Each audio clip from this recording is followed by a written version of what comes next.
Welcome to Movies with MacLean. I'm Andrew MacLean, and this is the weekly podcast where we talk all things movies, including the latest in movie news.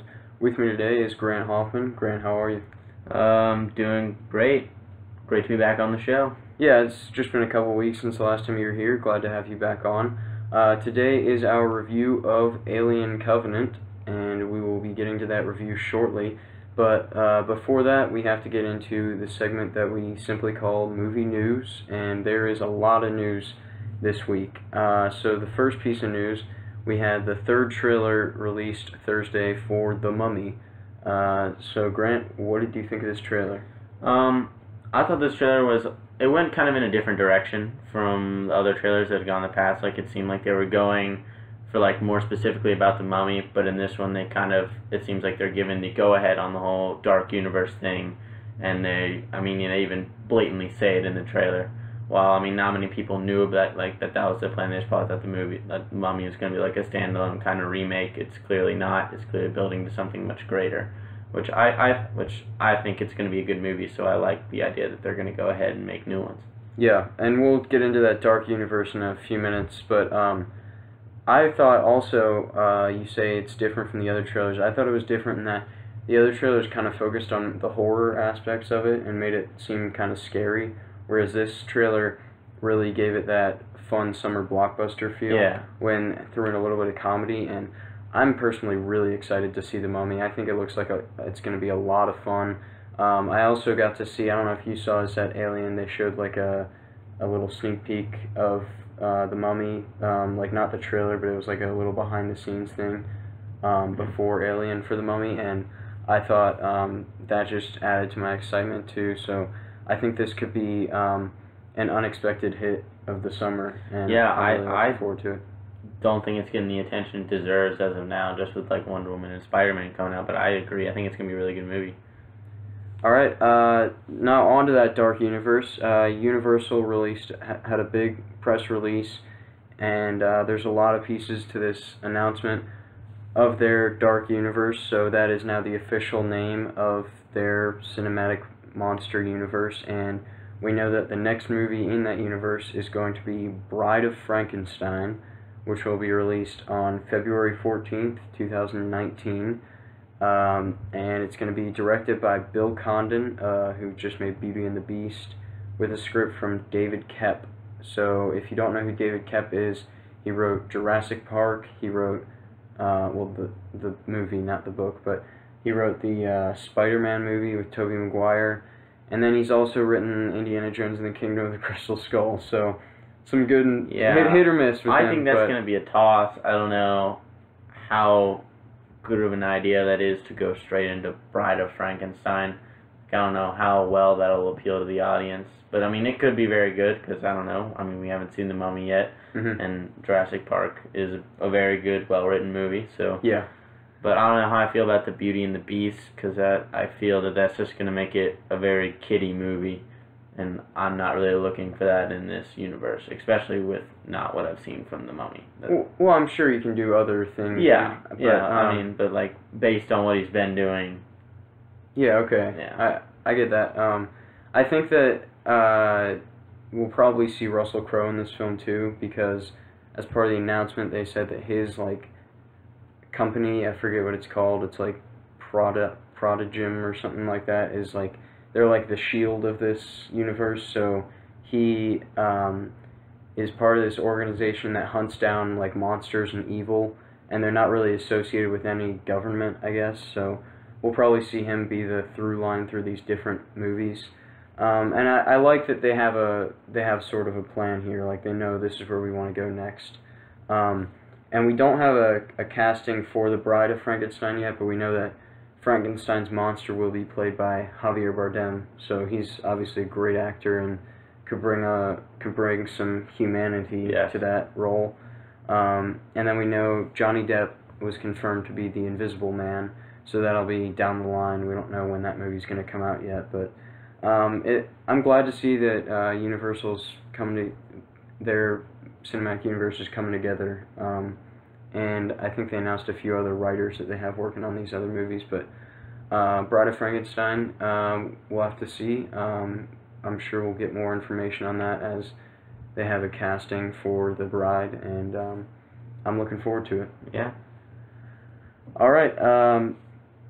Other big news, we have Tom Hardy is cast as Venom. So Tom Hardy released a picture of himself in a Venom shirt, and at the same time, Sony announced that he's finalizing negotiations. So I would assume it's, since he released that picture, that he's probably going to be in the movie. So Venom is Sony's movie that's currently not tied in with the Spider-Man movies, but it's going to be released on October 5th, 2018.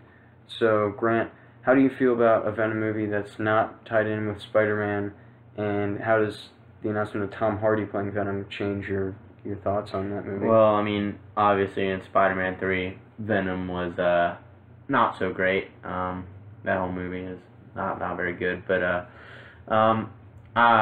last Tom Hardy movie I've seen that was bad. I can't really think of one. He's a very great actor. I think he's gonna be great in Dunkirk. I think he'll be great in Venom. I think he plays any character he really wants to very well.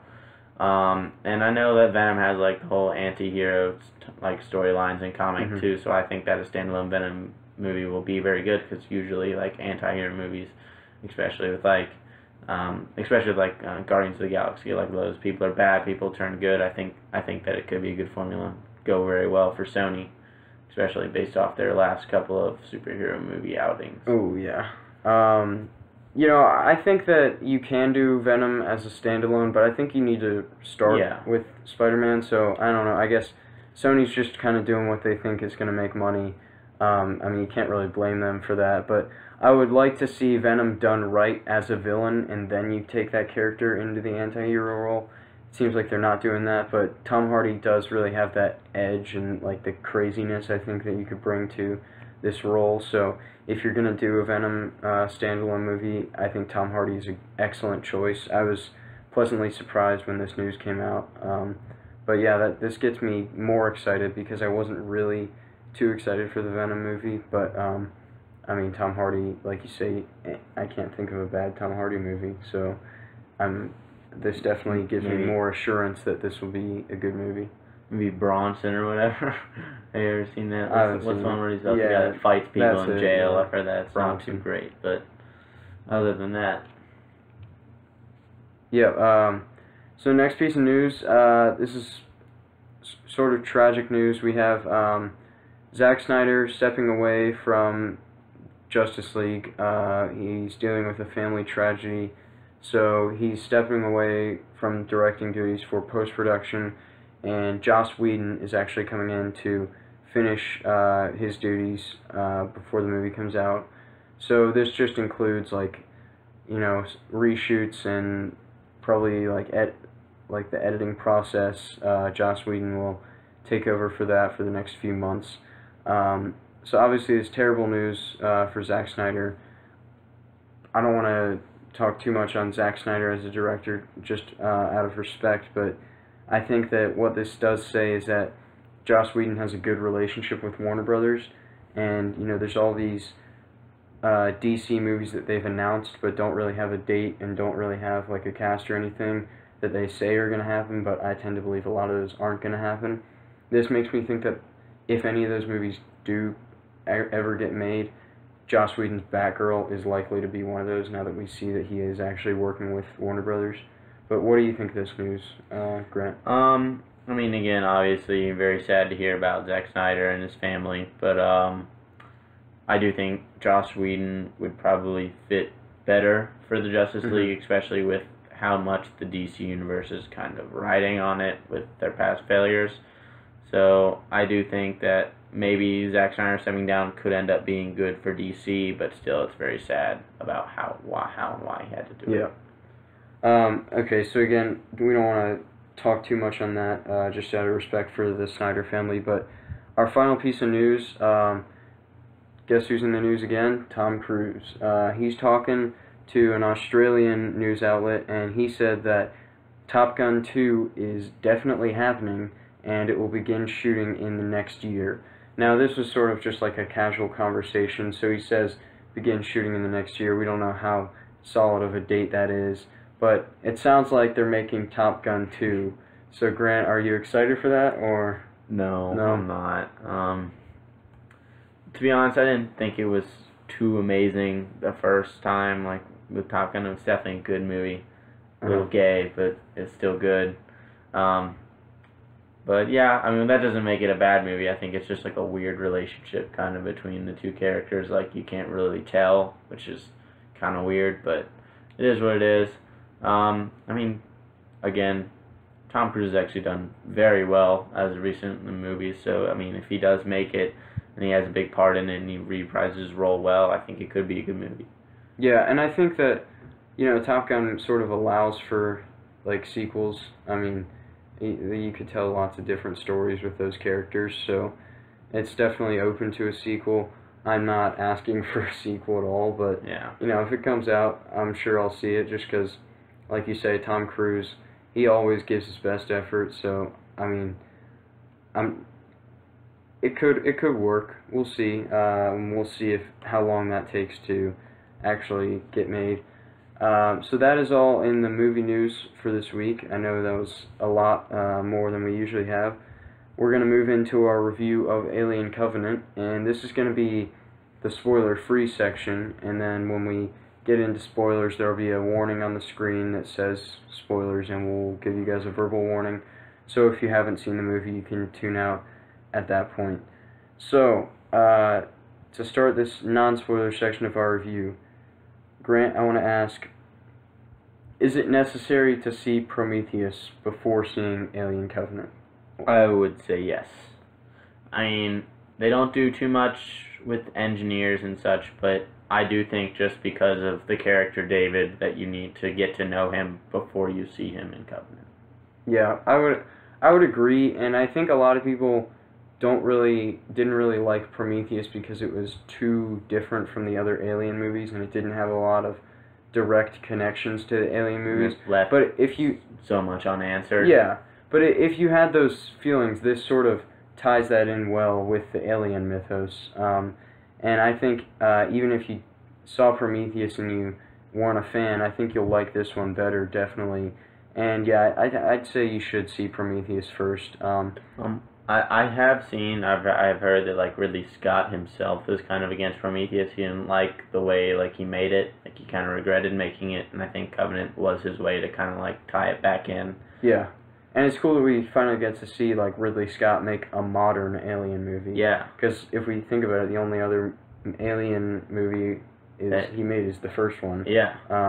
So I think that if you want to see that a story very similar to Alien or Aliens, but told with modern technology, and I think you'll really appreciate Alien Covenant.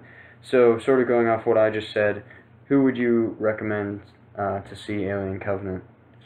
What kind of movie fan? I mean, obviously any sci-fi fan, any horror genre fan, and like I mean I would guess somewhat with action. Well, yeah. I mean like just like it appeals to like a lot of genres, but it's mainly based in like sci-fi horror.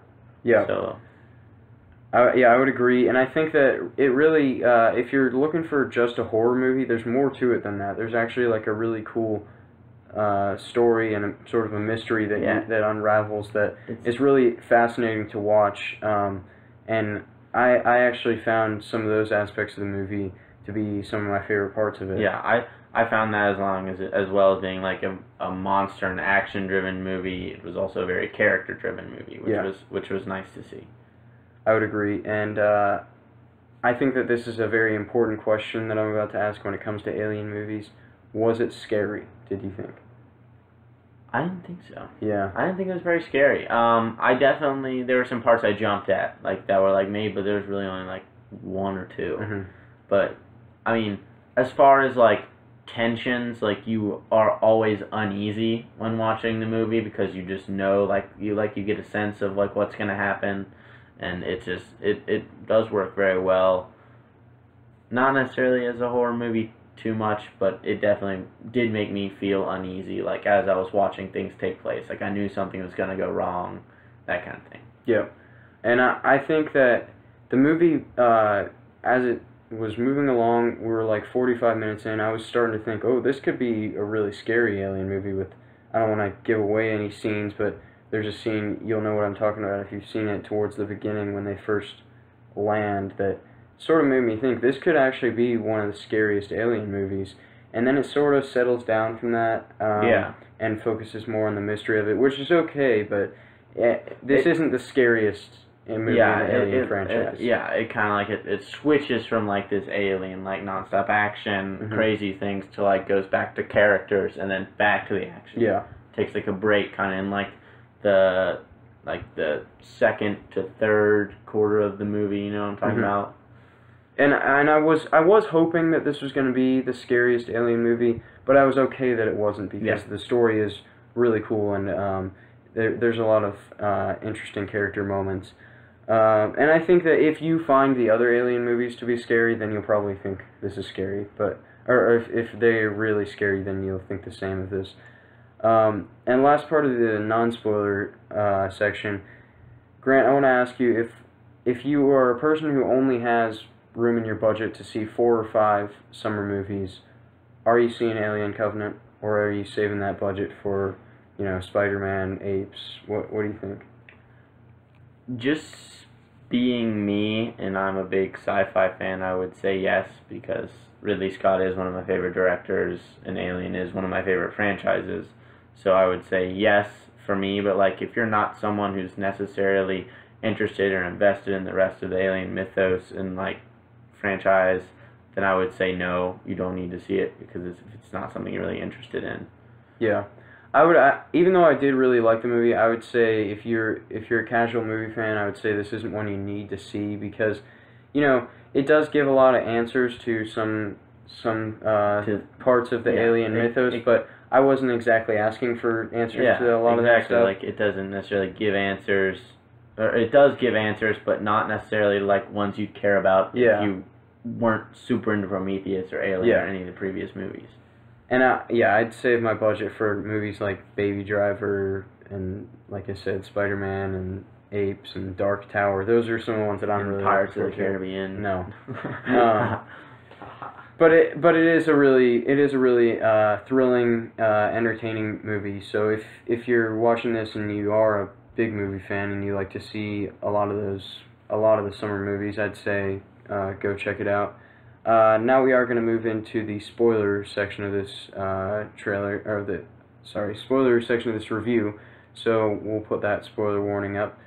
Grant, what were some of your favorite scenes in Alien Covenant? I wasn't expecting it to be as gory as it was. Yeah. You know what I mean?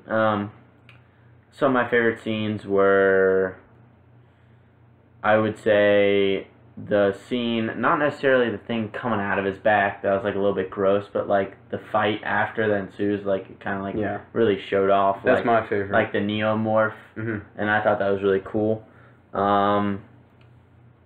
Easily the part when they're fighting the neomorphs in the field and David comes up and like shoots the thing and scares them all off. Very cool reveal scene. Where he rains the black plague, the black plague onto the scene, or onto the city, was badass. That was cool. I thought it was a little humorous when the alien came out of Captain Oram, and he's like, David raised his hands and the alien raised his hands. I thought that was so funny, to be honest. Like, I don't think it was intended to be that way. It's kind of showed like that David has this relationship with the neomorph and the xenomorphs. And I thought that was kind of cool that he made the neomorph trust him. So, but then again, he is its creator. But I don't know if they can tell that. It was still very cool. Another one of my favorite scenes. I'm trying to think. Like what else really stood out to me. The recorder scene between Walter and the whole walkthrough of Walter and David talking with each other, because it distinguished the differences between them and how they had kind of, even though Walter was upgraded, David had more intellect, and that was like why he was able to best him, because David saw saving Noomi Rapace, like doing that, he saw it out of love, and he actually mourned what he did to Elizabeth Shaw, like at a grave for like among trees and stuff, and while Walter saw it as duty. And I think that was like ultimately why David was able to best Walter in their fight. Yeah, you mentioned a lot of my favorite scenes there. Another one I thought was really cool was just the reveal of like the city when they walk in and see all the like frozen, like this, like cool. like the statue, like dead people, and then I think my favorite is that scene that really made me think this could be scary when it bursts out of his back and she's trapped in the room with it and like kicks it away and has the knife and the other girl comes back with the gun, and I thought that was the most intense scene of the movie. And then also just the reveal of like the human experimentation that David was doing when he takes the captain into the room with all the experiments that he'd been doing. I just thought that was such a cool reveal. So do you think that Alien Covenant brings anything new to the franchise, or is it really just taking from previous Alien movies? Yes and no. I mean, it expands. I don't know if it necessarily expands the story as much as it kind of expands the mythos with like 2 new types of alien, with the neomorph and which is like the one that comes out at the end is not in like an original xenomorph, like the one you see in the first Alien. It's not that, which I did not know until like after I like looked into the movie. So apparently there's still stuff to build on with David and how he's going to make the final form of it. Which I think do we really need to see that? Because like we see how he's experimented and sort of almost perfected it. We understand that you know him through continued experiments would eventually lead to the xenomorph we see in Alien. And personally, I don't need to see all the details of that. Again, I'm very happy to see David come back for any of the movies, or Michael Fassbender, because he was terrific in Covenant. Carried the story very well, and all the interactions between Walter and David were actually fantastic. I thought they were very cool. Yeah, I think it just shows David's character when he meets Walter and then comes back out with the same haircut. Mimics him. That's as soon as I knew it was an issue, and when I saw that like he got back on the ship after their fight, I was like, oh, that like before the twist that it was like David. Although I didn't understand his motivations for helping them kill the alien on board.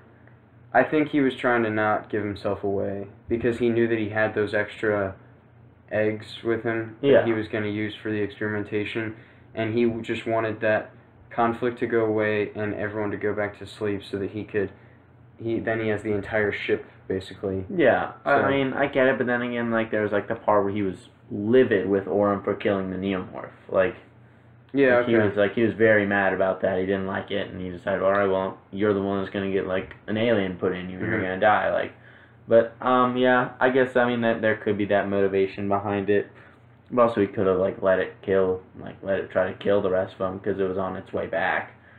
But then in Tallahassee and Daniels, Daniels did end up kind of doing it on their own. I didn't like how quickly the aliens worked in this one. You know what I mean? I was expecting, when I was watching the movie, I was expecting that when he got the facehugger, it came out of him in 30 minutes. Yeah. That was I was kind of surprised at that because that's not usual to the normal alien thing. Usually there's time and they don't realize what's happening while everything goes to shit very quickly in this movie. Right, yeah. Obviously it's not a perfect movie, but I thought Michael Fassbender was terrific. Expanded and kind of didn't on the mythos. It just kind of gave us a same story told a different way with different monsters, but I thought it was good. Yeah, and I think that Michael Fassbender really makes these movies. We've said that, but he's just fascinating to watch every time he's on screen. I like that opening scene where we got to see him and Guy Pearce's character from the beginning. Very cool scene. See sort of why he is the way he is. He realized that he's going to transcend his creator. Yeah. And that was kind of cool.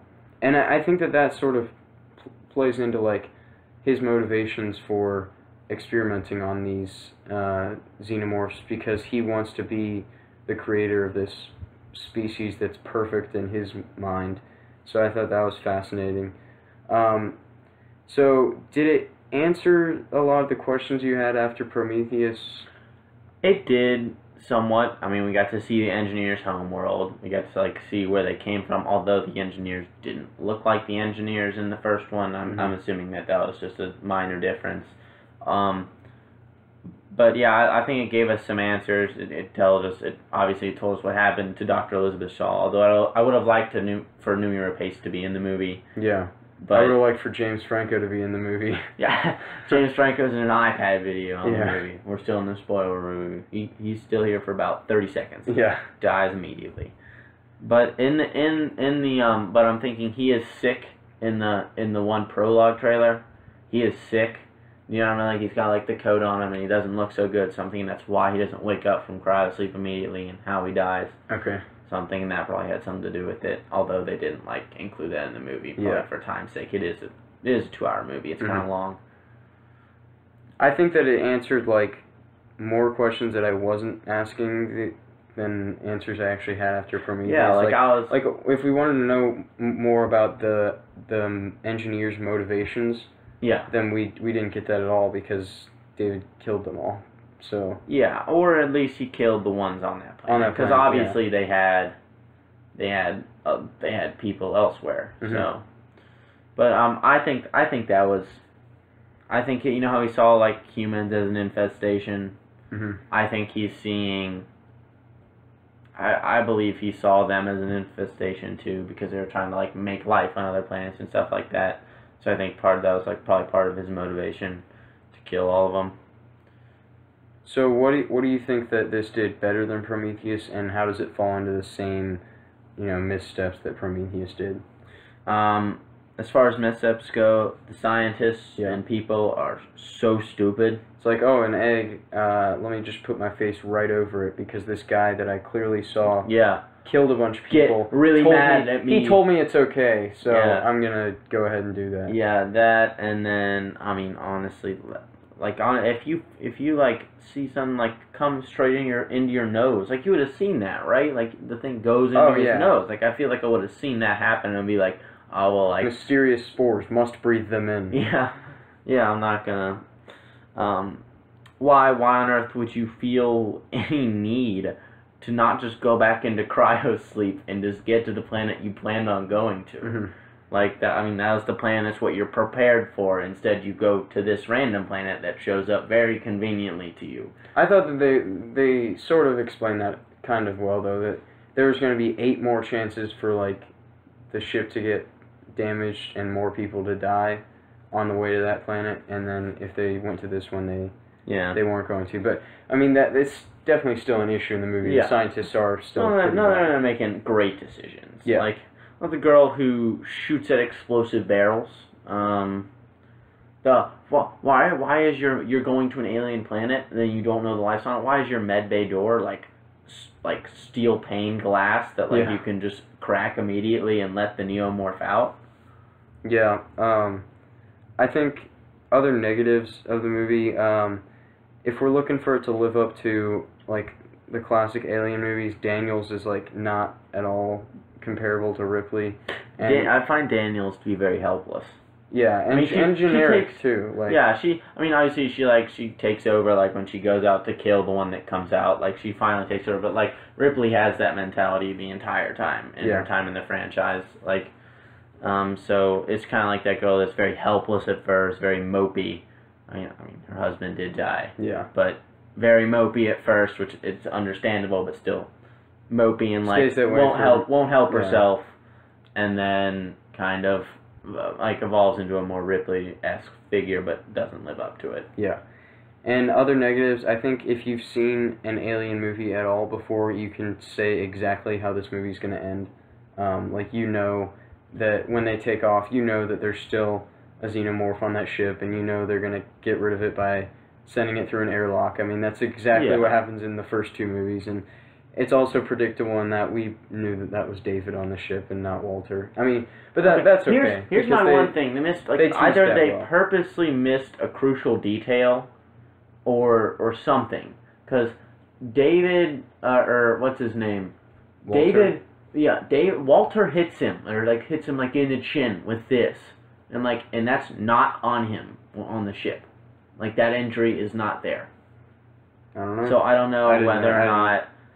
not. Plus, like he had like knowledge of the ships of like Walter's codes and stuff. So I'm thinking like either he took something from Walter or like put himself in Walter's body, something like that. Because like there are some details that don't necessarily add up there. That would make sense because Walter knew like right where to rip that thing, or was that Walter that ripped that thing, or did David rip it? No, yeah, Walter ripped like that thing that partially disabled him, right? Yeah. So he probably knows like the inner workings of his systems to be able to. Yeah, like he knew how to shut down Walter. Yeah, it was just, I mean, like either they didn't think of that, which I find it hard to believe, or something happened behind the scenes that we did not see. Yeah. So last thing before we give it a score, Ridley Scott has said there's 2 more of these movies. I think 2 more. Is that right?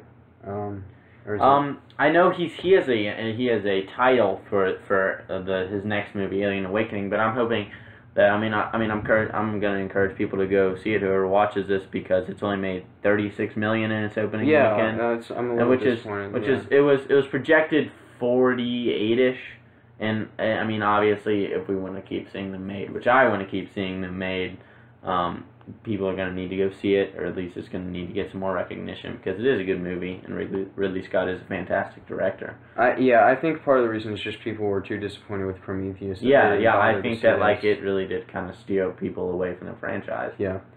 And I think, we're going to see 2 more of these movies. I don't know if I need to keep seeing all these answers to like, these are basically Alien prequels, and, we got sort of an origin story for the Xenomorph, and I wasn't asking for that, but I do think it's cool to see how he experimented on this. But I don't know how much more I need to see before it's going to be, like, over-explaining.